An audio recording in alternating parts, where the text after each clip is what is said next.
Am I the jerk? My wife has cheated on me multiple times, but I have chosen to forgive her. After many years together, my wife wants to leave. She doesn't love me anymore and wants a fresh start with someone else, someone she thinks will be a better husband.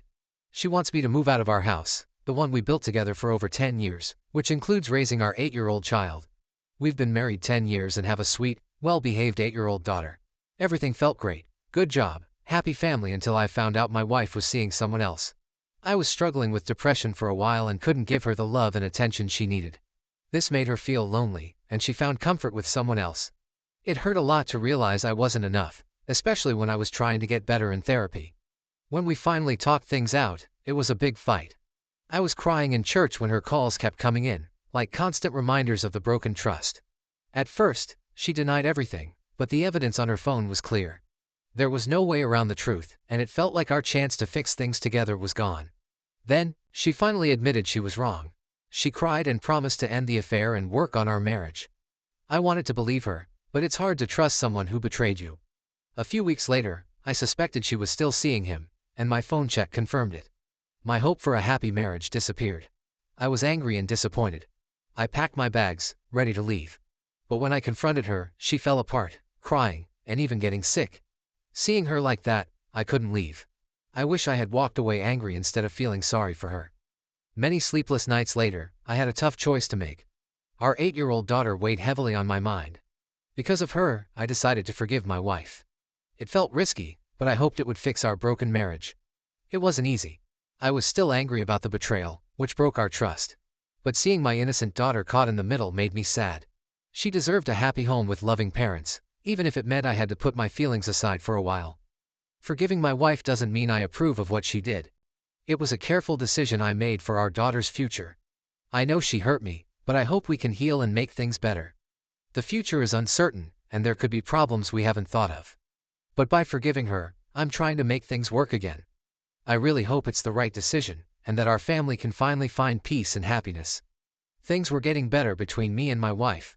I found out she'd been secretly talking to her old boyfriend, and it caused a lot of fighting and sadness. But we both wanted to fix our marriage, so we decided to try to trust each other again and fall back in love. One day I had to go on a work trip. I was supposed to be gone for a few days, but I finished my work early and came home sooner than planned. I was excited to surprise my wife and daughter. I imagined how happy they'd be to see me. I couldn't wait to be back home with my family. The house was creepy quiet when I opened the door. No answer came back when I called for them. It felt weird, like a big empty hole opened up in my chest, making me gasp for air. Every unanswered call for my wife echoed in the emptiness, adding to the growing fear in my gut.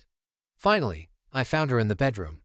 What I saw wasn't just a betrayal, it was like everything broke apart. My wife, all tangled in the sheets with another man, looked up at me, surprised. But there was something else in her eyes too. Maybe defiance, maybe begging silently, that made me feel sick again. The air itself seemed to crackle with tension. Hot, raw anger exploded inside me, fighting against the crushing feeling of loss.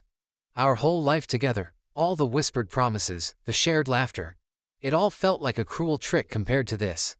I wanted to scream, to rage, but a lump of despair stuck in my throat, taking away my voice. Right then, I was a mess of mixed-up feelings. The burning pain of betrayal, the smothering weight of a broken heart, and the bitter taste of shame. It was like a scene from a terrible dream, a nightmare so real it felt like it would scar me forever. He stood up and left. I calmly walked towards her. She turned to look at me, and I saw the pain and guilt in her eyes. "I'm so sorry," she whispered. "What happened?" I asked, my heart pounding. She took a deep breath and began to tell me the truth. It turned out that she had never stopped seeing her ex-lover.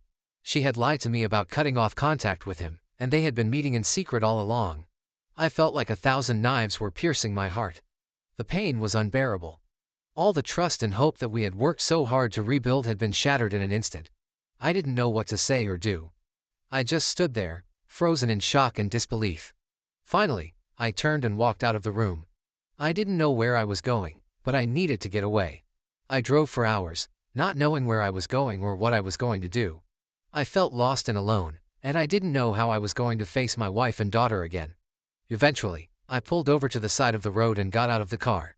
I stood there for a long time, staring out at the horizon. I left home for a month to deal with the pain of my broken trust. Every day felt like forever, filled with the constant ache of being betrayed and the silence of my wife's unanswered calls. Nights were even harder. I kept thinking about the good times we had, and I felt so unsure about what to do next. It felt like I was suffocating. I went to places that reminded me of our happy times, but it only made me feel worse. Everything seemed dull and lifeless, just like I felt inside. I tried to forget the pain by drinking a lot, but it didn't help. In the middle of all this sadness, I never stopped loving my family. I kept seeing my wife and daughter's happy faces in my mind. All the good we'd been through together felt more important than the betrayal. Suddenly, I knew what I had to do. I had to go home. Not because I thought everything would be okay right away, but because I was determined to face the situation head on. As I pulled into the driveway, my stomach tightened up. Our house, once a place of comfort and laughter, now felt tense and scary. When I opened the door, I saw her. Her eyes showed all the confusion and worry she was feeling. She wanted to say something, maybe apologize, but neither of us spoke. But in that silence, I knew what I was going to do. I looked into her eyes and saw the fear and uncertainty. She was waiting for me to tell her that I was leaving her. But I didn't say anything. I just took her in my arms and held her. We stood there for a long time, holding each other. I didn't know what the future held, but I knew that I was going to face it with my wife by my side. That winter, I had to go on a business trip for 3 months. The biting cold of winter seemed to seep into my soul, making me miss my little family even more. Darkness enveloped the house when I returned, giving me a creepy, scared feeling. The scene before my eyes was like a reenactment of the horrific memory from that year. The haunting fear of my wife's betrayal came flooding back, making me panic and choke up. I called out to my wife and daughter, but there was no answer. The house was shrouded in darkness, eerily silent. With heavy steps that felt like they were carrying the weight of the world, I walked up the stairs. Taking a deep breath, I slowly opened the bedroom door. And the sight that greeted me made me choke with emotion. My wife and daughter were sleeping soundly on the bed, their faces serene and peaceful. The soft glow of the nightlight added to the warm atmosphere of the room. The road to forgiveness is long and challenging, but it is possible. We are committed to making our marriage work, and we are confident that we can overcome this obstacle. We are stronger together, and we will get through this together. Thank you for watching. If you haven't subscribed yet, please do so and hit the notification bell to stay updated with more shocking real-life stories happening around you.